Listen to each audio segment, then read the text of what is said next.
Príjemné, pekné nedeľné ráno, vážené dámy, vážení páni. Dnešná prednáška bude trošku netradičná, je zameraná na organizačné správanie versus organizačné konštelácie, alebo organizačné konštelácie versus organizačné správanie. Kým však začneme, aby sme dali súvislosti, prečo sme práve zvolili správanie versus konštelácie, tak sa veľmi v krátkosti predstavíme. Naša firma existuje od roku 1995-6 a našim takým cieľom je pomáhať ľuďom, aby sa stali lídrami v každej oblasti ich života a hlavne tam vpravo hore výzva k rastu. To je také naše hlavné krédo a motto. Čo by som chcel povedať a prečo vlastne sme zvolili túto našu prezentáciu? Pre nás je dôležitý, čo sa týka konštelačne, práve pre tou technikou rok 2002. Vtedy sme začali chodiť na kurzy Berta Hellingera. To boli rodinné konštelácie a vlastne od tohto obdobia sme sa celkom ináč začali pozerať na firemné systémy, na firmy, či už sa jedná management alebo priamo vplyvy, ktoré celkovo vstupujú do tohoto celého organizačného systému. Keď budeme hovoriť o organizácii, budeme rozumieť inštitúcie, spoločnosti, nadácie, skrátka všetko, čo sa pod týmto myslí. Takže našim cieľom nie je len v krátkosti predstaviť organizačné správanie, ktoré vzniklo zhruba v 70. rokoch v Amerike. A veľmi dobre sa nám hodí práve ju použiť túto vedeckú disciplínu na organizačné konštelácie, pretože oni sa vzájomne veľmi doplňajú. Vždy v tých konšteláciách sa dostávame vlastne tomu, čo vidíme na povrch, ako tá firma funguje. Či už firma má svoje poslanie, misiu, víziu, do akej miery sú motivovaní zamestnanci, aká motivácia je celkovo na trhu, ale takisto aká je firemná kultúra. Týmto všetkým sa zaoberá organizačné správanie a veľký vplyv tam práve má, či je tá organizačná kultúra silná alebo slabá a samozrejme, ako sa vo firme komunikuje. Či už sa komunikuje interne, alebo sa komunikuje externe. Ale nielen tieto vplyvy do toho, ale z tejto tabuľky vidíte, že sú to aj sociálne vplyvy, aké je obyvateľstvo, jeho mobilita, geografické rozloženie, politická situácia, aké vplyvy sú tam právne, daňové, ako môžu vplývať. Ale samozrejme, technologické princípy, či ideme v rámci tých technologických postupov, ktoré sú v súčasných trendoch, alebo zaostávame, ako sa vstupuje do časti vedy, ako táto ovplyvňuje. Ale samozrejme, keď zoberieme aj hlavne tie ekonomické podmienky, kto je majiteľom, kto aký kapitál do toho vkladá, čiže aj ten kapitálový pohľad do toho.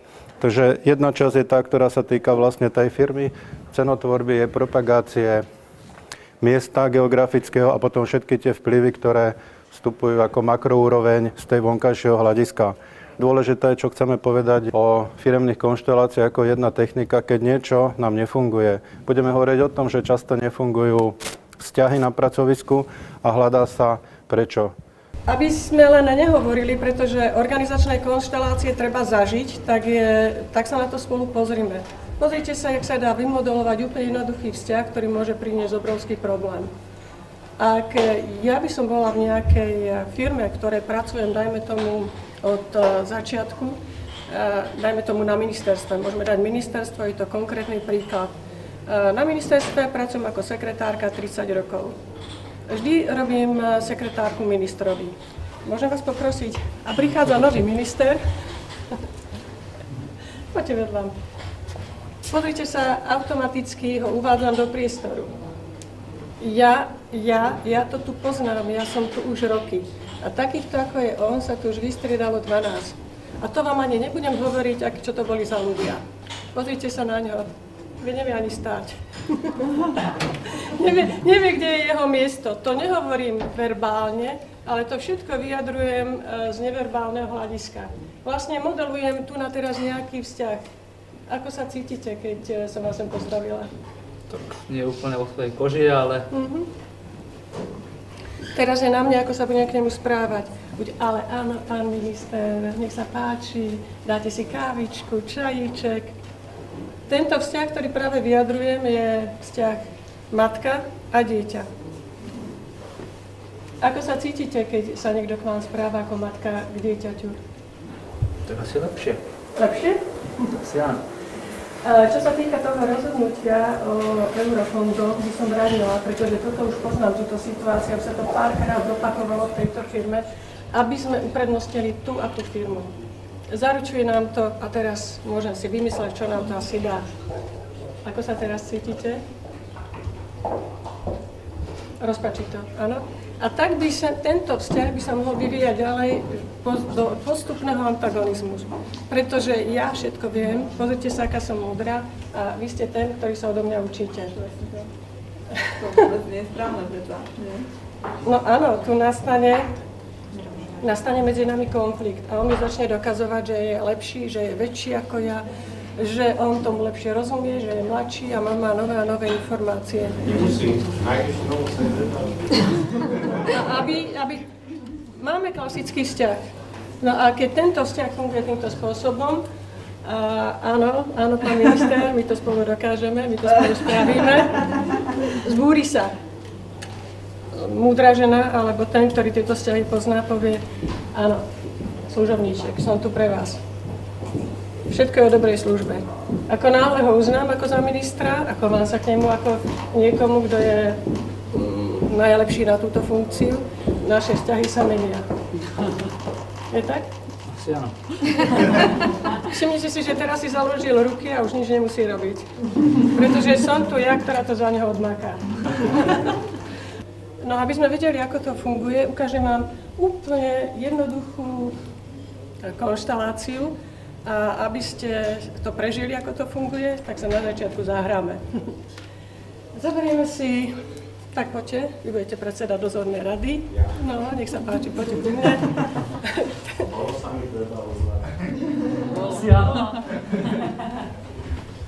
Tu máme predsedu dozornej rady, generálneho riaditeľa tu máme. Vy tomu rozumiete, vy budete námestníčka.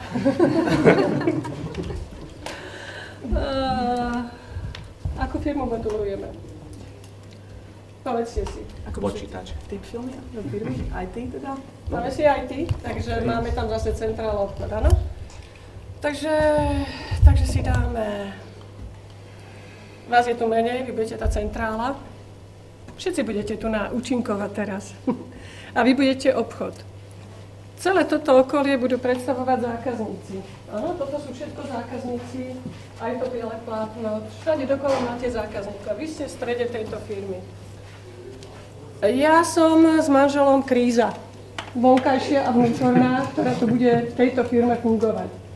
Vaša úloha je postaviť túto firmu tak, aby obstála na trhu.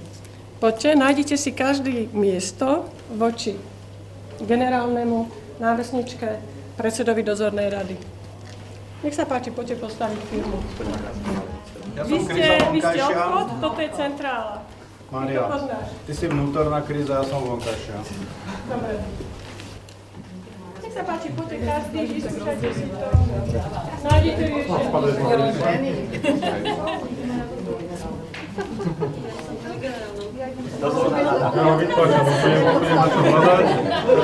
Spýtame sa. Akcionári ku mne. Akcionári. Tunelári ku mne. Ja som dozorná rada.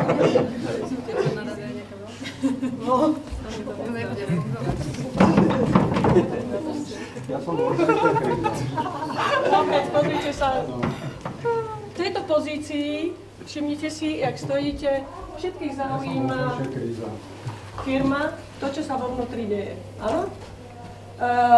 Stanovujete procesy. Robíte na nových projektoch. Celý váš fokus je firma. Hráte sa na jednom priesočku. Zákazníkov máte vonku, pozrite sa. Nájdite iné postavenie, aby ste obstáli, aby som vás tu... Pozrite sa len... A už ste rozložení. Nájdite si iné miesto. Poďme k sebe trochu. Poďte, ty budeš. No aj ty si šéf, ty sa tam... Teď to zákazníka prečo, ale zákazníci sa tam... Tak dajme si takto. Tak, akože takto. No ty pôjde, ale Možno by to mal byť kruhy.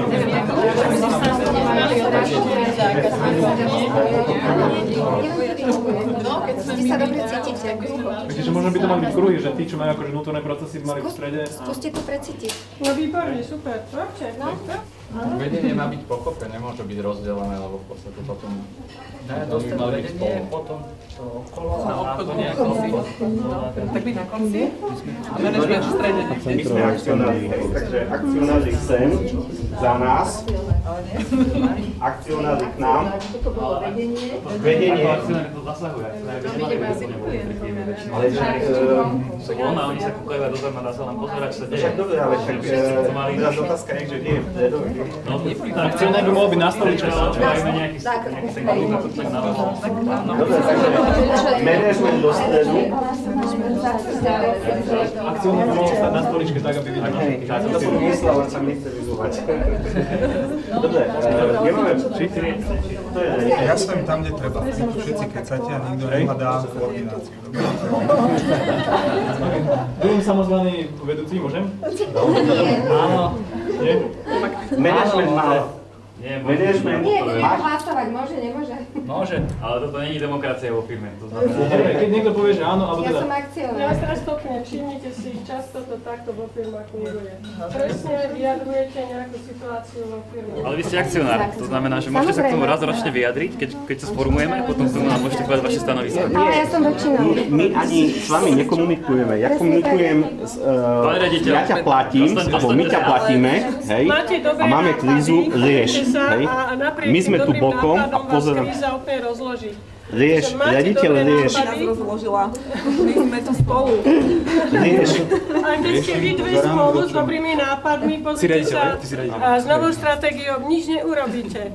Takto my nekomunikujeme medzi sebou v prvom rade, podľa môjho názoru, a to je problém. Sa tu hádajú akcionári s Ale my sa nehádame. My sa nehádame. My sme povedali, že je kríza a dal som my akcionári, ako ja ako hovorca všetkých akcionárov, dal som pravomoci riaditeľovi rieš. Dobre, a koľko vás je tých akcionárov, aby sme Ja som si vedeli? dal čas, aby som videl, čo sa tu deje. Dobre, A je tu bordel. to je akcionár. To je Ale som akcionár. mala prehľad, lebo máme tu zmetok. Takže keď ste dali plnú moc, No, dali sme a my sme bokom. My sme delegovali, dali sme plnú moc, Nejdeme mimo. robte, Ja ju mám, hej. vážený, A teraz každý zostane na svojom mieste a bude robiť to, čo má. Akcionári by mali Do- vidieť do biznisu zvonka, čo sa akcionárov Však a my sme riaditeľov. vonku. Nie, nevidíte všetko. A zákazník za túto dobu On je. odišiel úplne inak. Tu na nám, ja vám poviem, krásne tu ukazuje pár ľudí, fokus, chce sa otočiť na zákazníka, ale nemá istotu, pretože toto tu nefunguje. Chcú sa otočiť na zákazníka, chcú ho vnímať, ale toto v strede nefunguje a preto nefunguje ani zákaznícky servis. Nehnevajte sa na mňa, pán generálny riaditeľ, ale takýmto spôsobom sa nemôžete rozprávať so svojím tímom, vôbec nie. Určite, ja viem, čo to je, ja som riaditeľ firmy, takže naozaj ja viem, čo je ísť od dola, takže v prvom rade by ste sa mali podľa mňa orientovať na tých, ktorí vám robia obchod. To sme my, hej, samozrejme počúvať, vy ste pod dvojitým tlakom viac menej, hej, ste pod tlakom akcionárov, ktorí potrebujú zarobiť, ale majú to v páži viac menej, lebo možno majú aj nejaké iné firmy. Sú to akcionári, dali na vás nejakú tú zodpovednosť, ale vy ste generálny riaditeľ, takže nejak zharmonizujte nás, podľa mňa, vašou úlohou je byť... To už je hrozné. Ako ja teraz nehovorím za seba ako za námestníka, ja teraz hovorím za seba ako za Simonu Kovačikovú, len človeka, ktorý sa tu zaujíma o toto, čo sa tu deje. Možno nemám pravdu, hej, možno to hovorím len zo svojej skúsenosti, Tak, ale... ja navrhujem, tam nám sedí zákazník a poďme sa zaujímať o neho. Zákazník je v kruhu. Všade je zákazník. Okolo vás sú zákazníci. Ako skutočnej firmy. Bol to taký nápad, že obchod by sa mal otočiť smerom k zákazníkovi, ale obchod potrebuje záda, pretože tá vnútorná kríza uvažuje, že my sa vytvoril tu držíte kruh, ale iné veľmi na nás drobnú spôsob. Keď sme to ostali a my sa chytíme, tak to úplne stačí. Ale to dobrý tým máme. Ja som tu zákazníkov, vy si to robíte s sebou. Ale nie, ale čo si myslíte? Povedzte mi, že ako by sme, alebo poďme rozprávať sa o tom, poďme nejak prísť na nejakú situáciu alebo na nejaké riešenie, poďme prísť. Konečne sa zameriavame na riešenie. Takže ja vám to ešte zablokujem komunikačný kanál. A ja sa snažím, aby to nebolo také zablokované.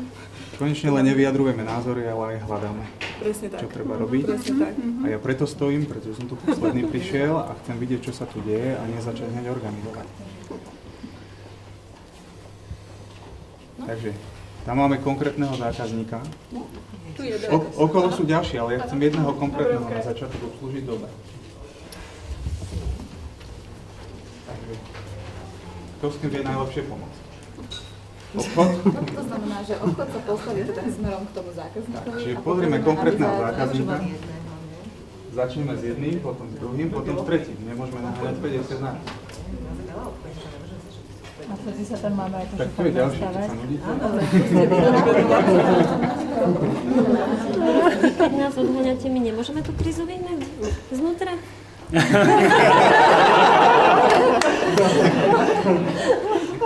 Úžasné riešenie. Ak by sme to stávali pre nejakú firmu, už v tomto momente viete ako riešiť. Tá vonkajšia kríza vám trošku. V princípe ten systém by mal fungovať takto. Pardon.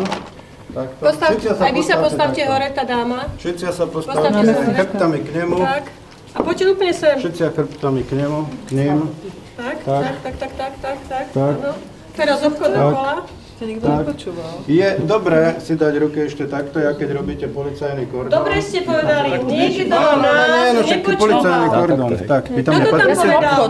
No to nevadí. Takto určite vás vnútorná kríza, ani sa tam nedostane. Vidíte, akú máte teraz silu? My akcionári sme dali sme nejaké zadanie, hej? A ja som nemohol byť za ním a nemohol som spájať tých ľudí za ruky, toto mali riešiť oni. Áno, ale musia dostať ale ten do všetkého keca. Áno, postav si firmu, Riaciu. Moja najväčšia chyba, že som robil pre človeka, ktorého hodnoty nezdielam. Tak, a sme tu. Toto je to najdôležitejšie. Akcionári, aké sú vaše hodnoty, povedzte mi? Moje hodnoty... Však ste vyjadrili zisky, nie? Ja som vyjadril zisk. Moje hodnoty predstavuje táto vízia. Spokojný zákazník, duch. Áno, pretože akcionár nemusí byť len ten, koho zaujíma zisk. Hej, ako sú akcionári. Jasné, hrali sme hru, hrali sme to. Ja viem, no ale vidíte, to ste vy. Dobre, ale teraz sa bavíme o organizačných systémoch a je veľmi správne hovoriť o tom, lebo zisk je prvorady, to je manažerstvo, to je účel firmy. Firmu si neotvárate preto, aby ste si otvorili. Toto môže nastať tedy, keď akcionár je absolútne za vodou. Hrá golf na Kanárskych ostrovoch alebo na Kajmanských, takže... Vtedy bude hovoriť o hodnote duch dobrej služby, aby prišiel do tej firmy. Poďme na tie Kanáre.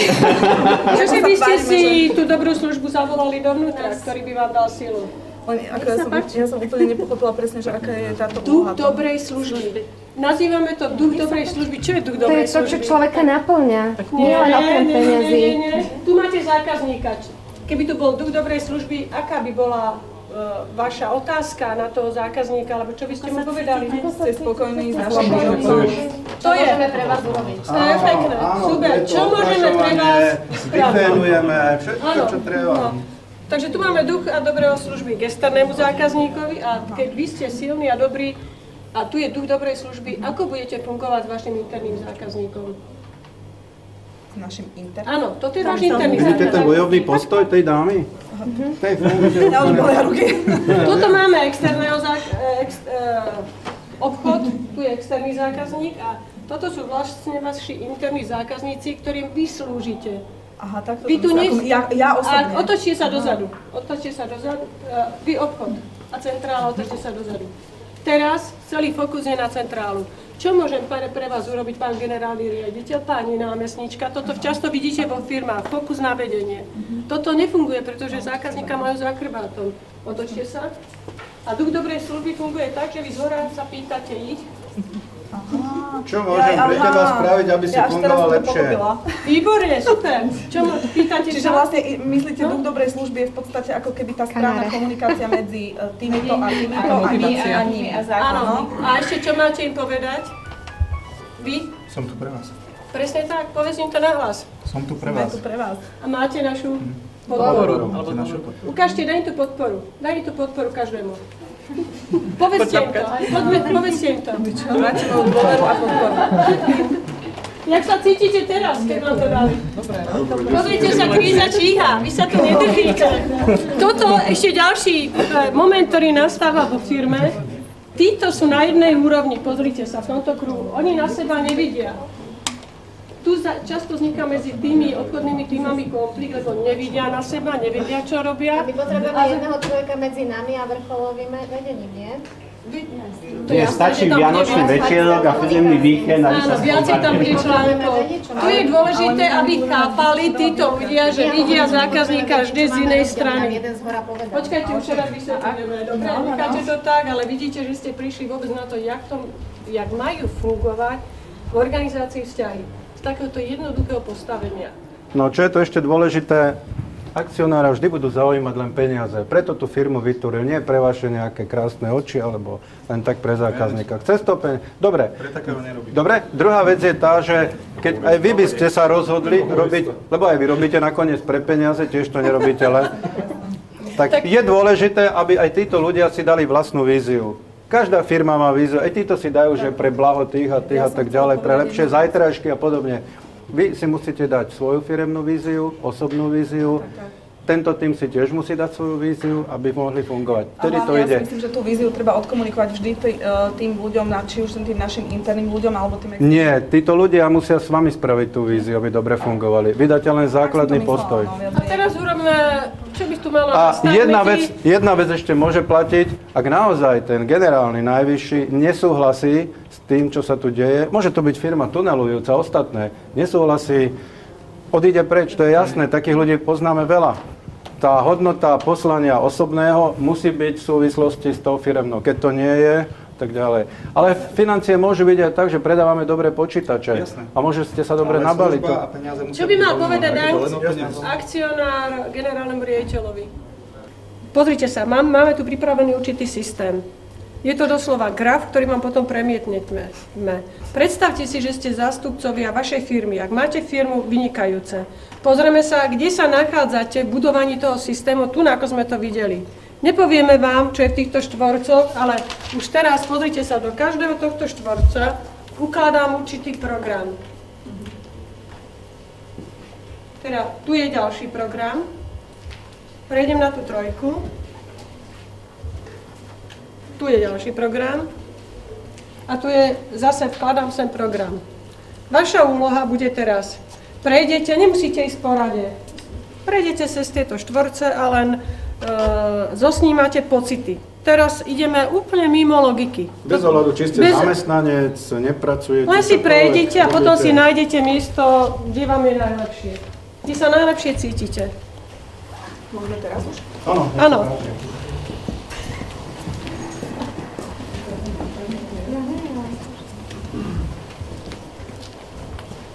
Ale prejdete si všetky 4 bloky, kde sa cítite najlepšie.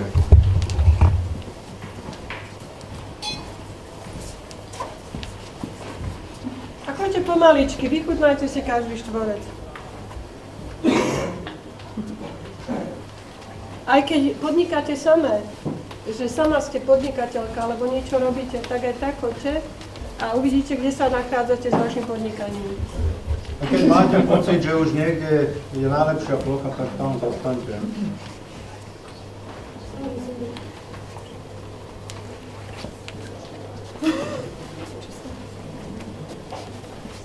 Môžete to mať aj na rozhranie, nemusíte len v jednom, môžete byť na 2 plochách stáť, alebo teoreticky na 3. To keď čo sa postaví do stredu. Lebo sa stočíte do kruhu a budete na všetkých.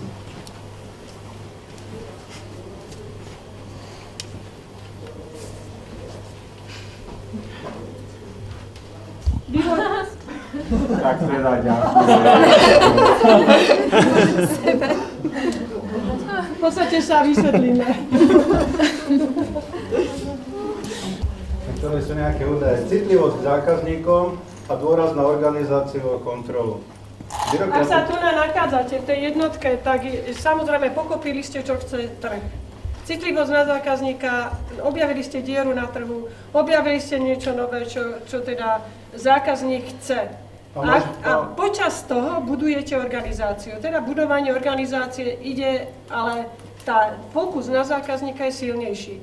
Potom prirodzene sa dostanete do fázy, kedy máte stále fokus na toho zákazníka a budujete organizáciu. Je to úplne rovnováha. Organizácia aj fokus na zákazníka. V tomto druhom kvadrante ľudia prosperujú, profitujú. Všetko v tej firme funguje. Vidím, že ste šťastní, že ste tu stáli.